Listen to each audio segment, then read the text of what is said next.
वाज़ेह नजर आ रहा है कि डिप्टी स्पीकर की रूलिंग गलत है। Chief justice of Pakistan. Election commission ने अक्टूबर से पहले इंतखाबात कराने से माजरत कर ली। क्या सियासी जमातें बाहमी इख्तिलाफात भुलाकर मुल्क को दरपेश चैलेंजेस का हल निकालेंगी? पूछेंगे रहनुमा तहरीक इंसाफ अंदलीब अब्बास से, रहनुमा मुस्लिम लीग नून डॉक्टर तारिक फजल चौधरी से और रहनुमा पीपल्स पार्टी नासिर हुसैन शाह से।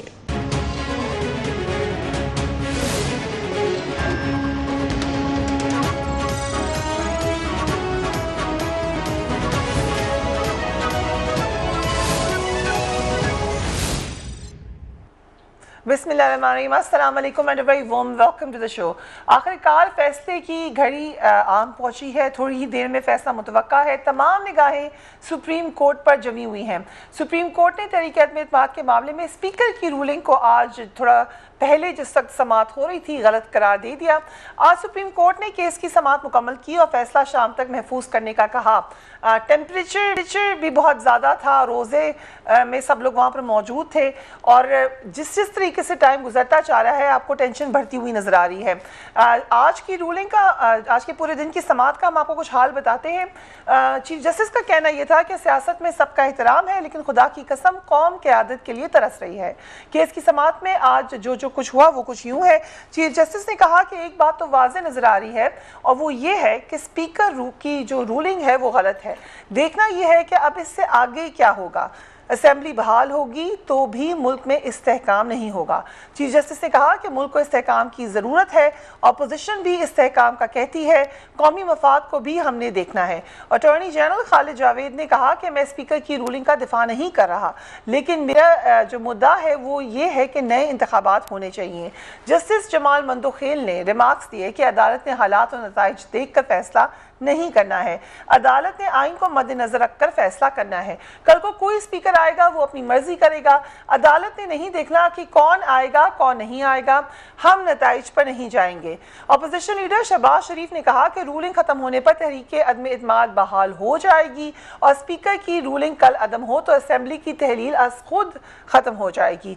आइन को जैसे तोड़ा गया और मुअत्तल किया गया वहाँ नताइज भी होंगे।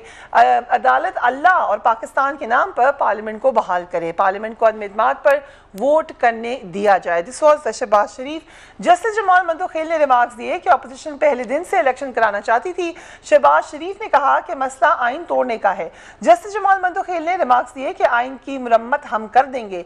जस्टिस एहसन ने इस्तफसार किया कि अदम इत्माद अगर कामयाब होती है तो असेंबली का कितना दौरानिया रहेगा। शहबाज शरीफ ने बताया कि 1.5 साल पार्लियामेंट अभी रहता है।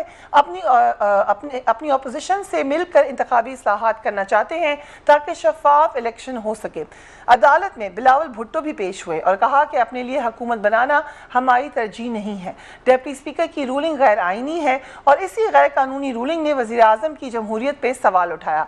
हम हुकूमत बनाकर इंतखाबी इस्लाहात करना चाहते हैं। चीफ जस्टिस ने कहा कि बिलावल भुट्टो आपका शुक्रिया कि आपने बहुत ज़बरदस्त बात की। आप वाहिद हैं जिनके चेहरे पर मुस्कुराहट थी। हमें आइन पर सख्ती से अमल करते हुए फैसला जारी करने दें। फैसला आइन और कानून के मुताबिक होगा। सुप्रीम कोर्ट ने वाज़ेह तौर पर स्पीकर की रूलिंग को गलत करार दिया है जिससे अपोजिशन पर लगने वाला गद्दारी का धब्बा भी धुल गया है। आज तहरीक इंसाफ के रहनुमा फवाद चौधरी इस सूरत हाल से काफ़ी नाखुश नजर आए। उनका कहना था कि कोर्ट को इन कैमरा ब्रीफिंग लेकर स्पीकर की रूलिंग के मवाद को बाकायदा तौर पर देखना चाहिए था। Let's watch Fawad Chaudhary.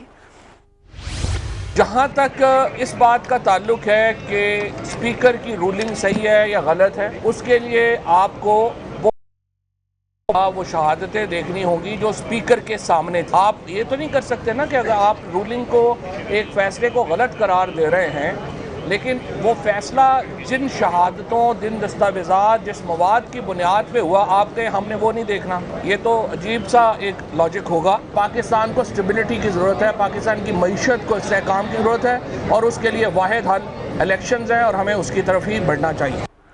Tariq Fazal Chaudhary, election के हवाले से भी आज सुप्रीम कोर्ट में बात हुई कि आप लोग खुद पहले कहते रहे हैं कि इलेक्शन हो। आप चौधरी साहब, आप भी ये बात कहते रहे हैं। सो इस वक्त इलेक्शन की वजह को डिले क्यों करना चाहते हैं आप?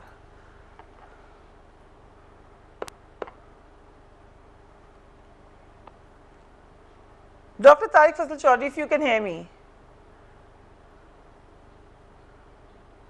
जी चौधरी साहब को हमारी आवाज़ नहीं जा रही, जैसी उनको हमारी आवाज़ जाएगी हम उनसे बात करेंगे।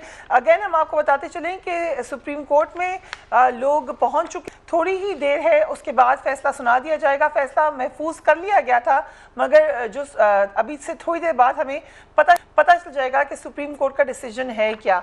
मुख्तलिफ आ रहा है, उसमें बहुत सारे लोगों ने नजरिया ज़रूरत की भी बात की, बहुत सारे लोगों ने इससे इख्तलाफ किया, लेकिन अपोजिशन बहरहाल प्रेशर सही बिल्ड करने में कामयाब हुई है। मौलाना फजल रहमान ने आज सुबह एक प्रेस कॉन्फ्रेंस में वाज़ेह किया था कि अपोजिशन आइन से हटकर आने वाले फैसले को कबूल नहीं करेगी। लेट्स वॉच मौलाना फजल रहमान। यौम तहफ़्फ़ुज़ आइन भी बनाया जाएगा, यौम निजात भी बनाया जाएगा। हमने जरूर ये चाहा कि हम अपना मुकदमा अदालत में लड़ें, लेकिन सिर्फ सुप्रीम कोर्ट की अदालत हमारे मुकदमे के लिए काफी नहीं है। हम पाकिस्तान के अवाम की अदालत में जाएंगे, चौराहों पे खड़े होकर कौम के साथ बराह रास्त बात करेंगे। कोई ऐसा फैसला जिससे हमारा आइन मजरूह होता हो, उससे इख्तिलाफ करने का हमें हक पहुँचता है। नेशनल सिक्योरिटी कमेटी के अरकान और उसमें सिक्योरिटी से वाबस्ता नुमाइंदगान अपनी पोजीशन वाज़ेह करें। उनके इब्हाम की वजह से ऐसा मालूम होता है कि इस सारे खेल के पीछे उनकी गैर जानिबदारी का दावा मशकूक हो जाता है। सुप्रीम कोर्ट ने आज सियासी जमातों को इलेक्शन पर कायल करने की कोशिश की, लेकिन दूसरी जानिब इलेक्शन कमीशन ने अक्टूबर से पहले इलेक्शन करवाने से माजरत कर ली। सदर मुमलिकत आरिफ अलवी के इलेक्शन कमीशन को खत के जवाब में इलेक्शन कमीशन के हुकाम का कहना था कि आइन और कानून के मुताबिक हल्का बंदियों के लिए मजीद 4 माह दरकार होंगे और हल्का बंदियों के बगैर इलेक्शन कराए गए तो अदालत में चैलेंज हो सकते हैं। दूसरी जानिब सियासी जमातों में तल्खियां अब इस हद तक बढ़ गई हैं कि आज अपोजिशन लीडर शहबाज शरीफ ने वज़ीर आज़म इमरान खान को हिटलर के साथ तशबीह दे डाली। Let's watch him. Imran Niazi की मिसाल एडोल्फ हिटलर से मुख्तलिफ नहीं है। हिटलर नाजी था और ये इमरान नियाज़ी हैं। आइन का खात्मा करके नाजी जर्मनी में उसको मुसल्लत कर दिया अपने आप। यही काम इमरान नियाज़ी ने 3 अप्रैल को किया। नेशनल सिक्योरिटी काउंसिल में जो फैसले हुए हैं उनको कौम के सामने लाया जाए। इमरान नियाज़ी तो झूठा, he is an absolutely fraud. जिसने कहा था कि absolutely not, he is an absolutely fraud. Adolf Hitler के हवाले से मुसलसल इमरान खान साहब की, उनकी पूरी टीम की एक ही मौक़िफ़ रहा है और वो नरेंद्र मोदी को हिटलर से तशबीह देते रहे हैं। बल्कि पूरा पाकिस्तान इस हवाले से इस बारे में वाज़ह है कि हिटलर का खिताब अगर किसी को मिल सकता है तो वो नरेंद्र मोदी हैं। जो उनकी पॉलिसी रही है, ख़ासतौर पर बीजेपी की हिंदुत्व पॉलिसी रही है, कश्मीर में रही है, सो यकीनन वो इस खिताब को भरपूर तरीके से डिज़र्व करते हैं। पंजाब असेंबली में क्या हो रहा है? पंजाब असेंबली में अपोजिशन ने कल रात एक निजी होटल में अपना इजलास बुलाया और हमजा शहबाज को वज़ीर आला मुंतखब करा लिया।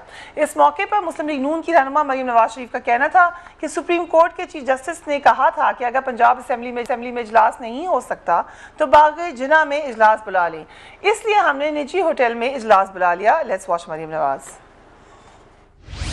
मेरा शर्म से झुक गया जिस तरह पंजाब असेंबली को आज ताला लगाया गया। अरकान असेंबली को ये इजलास इस होटल में करना पड़ा क्योंकि आज सुबह सुप्रीम कोर्ट के चीफ जस्टिस ने ये बात कही थी, लॉरेंस गार्डन में या बारी जना में भी हो जाए तो इजलास होता है। इजलास वो होता है जहाँ पाकिस्तान के, पंजाब के अवाम के नुमाइंदे होते हैं। वहाँ के 200 नुमाइंदे यहाँ पर मौजूद हैं। जबकि मोनस लाई साहब PMLQ के लीडर हैं, उन्होंने ट्वीट की, उन्होंने कहा कि हम फ्लैटीज होटल के चीफ मिनिस्टर बनने पर मुबारकबाद पेश करते हैं शहबाज शरीफ को। मरीम नवाज शरीफ ने यह भी इल्ज़ाम आयद किया कि पंजाब में उस्मान बुज़दार सिर्फ नाम के ही चीफ मिनिस्टर थे। करप्शन के वो चार्जेस जो अब बार बार पंजाब से के हवाले से लगाए जा रहे हैं उनमें खुलकर बात की जा रही है। Let's watch Maryam Nawaz once again. Punjab के अवाम को बुज़दार जैसा वजीर आला, जिसको और सिर्फ नाम का वजीर आला मिला, जिसको चलाती फरहा थी, जिसके ताने बाने तमाम बनी गाला से मिलते हैं, जिसके सबूत आने वाले दिनों में शवाहिद ऐसे सामने आएंगे कि लोग हैरान रह जाएंगे। डॉक्टर तारिक फजल चौधरी हमारे साथ मौजूद हैं। Thank you so much doctor साहब for being on the programme. अब थोड़ी ही देर में हमें फैसला पता चल जाएगा, लेकिन क्या हम ये कह सकते हैं कि अर्ली इलेक्शन अगर कॉल होते हैं तो PMLN इस पे नहीं नाखुश है? बिस्मिल्लाहिर्रहमानिर्रहीम। देखिए, किसी भी पार्टी की बशमूल PMLN के अगली इलेक्शन कॉल होने पे ये खुशी या गमी की का सवाल ही नहीं है। पॉलिटिकल पार्टियां और बिलखुसूस मैं अपनी जमात के लिहाज पे आपको बिल्कुल क्लैरिटी से बताऊं कि हम तो इलेक्शन के लिए इंशाल्लाह ताला हर वक्त हम तैयार है, हम वक्त तैयार हैं। परेशानी उनको हो जिन्होंने पाकिस्तान में जो तबाही अवाम की है, जो उन्होंने, अब मैं रिपीट नहीं करूंगा क्योंकि प्रोग्राम का वक्त मुख्तसर होता है और बड़ा एक सेंसिटिव इस वक्त लम्हात चल रहे हैं पूरे मुल्क में। आटा, बिजली, गैस, चीनी, पेट्रोल, डीजल, ये जो कीमतें लोग इस वक्त अदा कर रहे हैं, वो वोट के जरिए इंतकाम तो उस जमात से लेंगे जिसने ये सारा अशर उनके साथ किया है। तो हम इलेक्शन के लिए कंफर्टेबल हैं, लेकिन बात ये है कि जो आइन है उसका हुलिया दुरुस्त करना इलेक्शन से पहले बहुत जरूरी है। आप जो मिसाल कायम करके इलेक्शन की बात आप कर रही हैं मुझसे, वो ऐसे ही है कि जैसे एक बहुत गलत काम हो जाए और बना जाए, इसमें तो मिट्टी डाल के आगे चले, लेकिन वो मिट्टी तो डल सकती है, यानी वो क्या कहते हैं, अंडर द कारपेट आप चीज को डाल तो सकते हैं, लेकिन आइंदा आने वाली नस्लों तक वो एक मिसाल बनी रहेगी। और फिर देखें, मैंने कल भी एक प्रोग्राम में कहा था, मुख्तसर आपके प्रोग्राम में कह देता हूँ, भाई और बलोचिस्तान में वो वहां से हमसे सवाल कर रहे हैं कि क्या इस्लामाबाद में या पंजाब में आइन तोड़ना जायज है, और जी डॉक्टर साहब उसका सिला जो है वो तोपे और गोले हैं। ये सवाल है जिनको एड्रेस करना जरूरी है। इलेक्शन एक और सवाल जो आज चीफ जस्टिस ने बहुत सारे रिमार्क्स उनके रिपोर्ट हुए हैं, उन्होंने ये भी कहा कि अवाम क़यादत के लिए तरस रही है। अगर इन रिमार्क्स को देखा जाए तो क्या इस तरफ इशारा नहीं है, आप हल्के में जाते हैं, जो अब एक आम तासुर लोगों में ये आना शुरू हो गया है कि हमारे बारे में भी सोचें, महंगाई के बारे में भी सोचें, यहाँ पर आप आपस में जंग होती हुई नजर आ रही है। जी डॉक्टर साहब देखिए, आपस में जंग बिल्कुल ऐसी कोई बात नहीं है। हमने जिस तरह इस फाशिस्ट रजीम को जिस तरह बर्दाश्त किया है, इनके फिजिकल और इनके हर तरह के हमलों को, घरों तक लोगों की ये गए हैं, उनको बर्दाश्त किया हमने, तो कोई गली गली मोहल्ले मोहल्ले इनसे लड़ाई नहीं छेड़ी।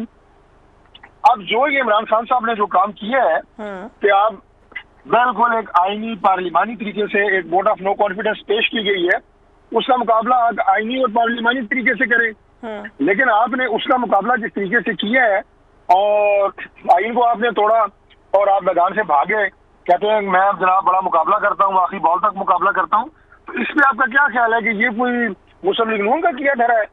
बिल्कुल भी नहीं, और पूरी कौम देख रही है, इसमें तो कोई ढकी छुपी बात नहीं है। पहले दिन बड़ा कप्तान हो रहा था, आज अभी 3-4 दिन गुजरे हैं, आप देखें आज लोगों के क्या जज्बात है। लोग कतई तौर पे इसका साथ देने के लिए तैयार नहीं है कि आप इस तरह एक, और ये पूरी दुनिया में दस्तूर है, अगर आपके पास वोट की मेजोरिटी है तो आप लीडर ऑफ हाउस है, प्राइम मिनिस्टर है, अगर आप वो मेजोरिटी खो देते हैं तो आप जो है वो लीडर ऑफ हाउस नहीं रहेंगे। ना ये कोई जाती मामला है, ना ये किसी की इज्जत में हमला है, ना किसी की जात में हमला है, लेकिन उन्होंने उसको इस तरह बनाया हुआ है कि जैसे खुदा न खास्ता कोई जाती जंग और जाती दुश्मनी चल रही है, वो इस तरह लेके चल रही है। ठीक, अंजलीब अब्बास साहब अभी हमें ज्वाइन करिए। Thank you so much for being on the programme. Andleeb, वज़ीर आज़म ने सुप्रीम कोर्ट का फैसला करने का इंदिया दिया है, जो भी फैसला होगा उसको कबूल करेंगे आप लोग?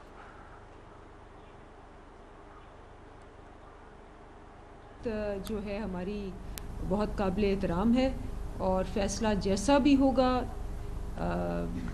हमें बिल्कुल उसको कबूल करना पड़ेगा और करेंगे।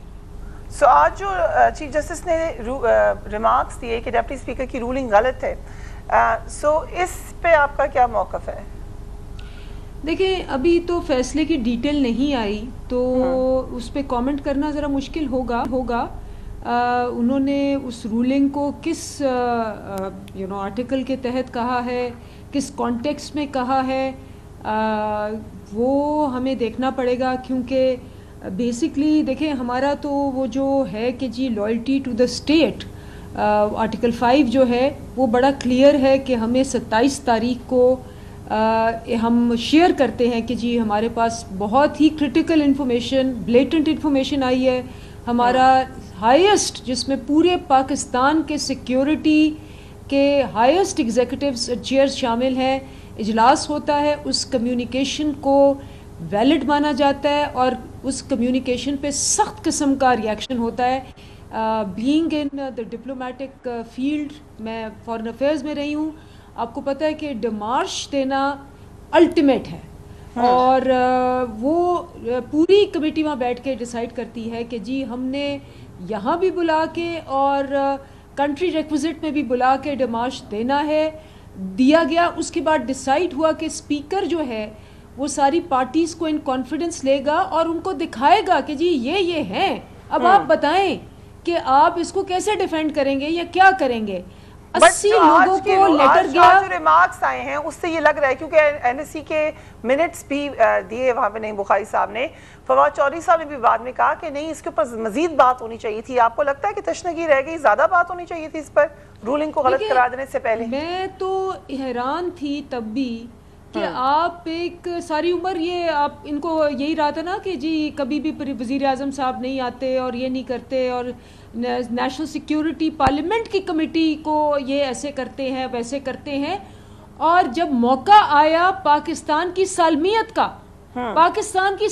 का और स्पीकर की तरफ से 80 और लोगों को बुलाया गया ऑपोजिशन की, हर जमात के मेन सेनेट में से हर जमात में कि जी पाकिस्तान की सलामती का है, और ये एक ब्लेटेंट हमारे पास एक रिक्वेस्ट क्या कि ऑर्डर आया है। अंदीप साहबा, हम एक क्विक ब्रेक पे जा रहे हैं। डॉक्टर तारिक चौधरी भी हम स्टूडियो में मौजूद होंगे। Will take a break. हम आपको अदालत के अपडेट देते रहेंगे। अभी तक फैसले का इंतजार है, जैसे कहते हैं keep your fingers cross, let's see कि होता क्या है। लेकिन सबको यकीनन इस वक्त एक ही फैसले का इंतजार है जो कि सुप्रीम कोर्ट का फैसला है। We will be back right after break.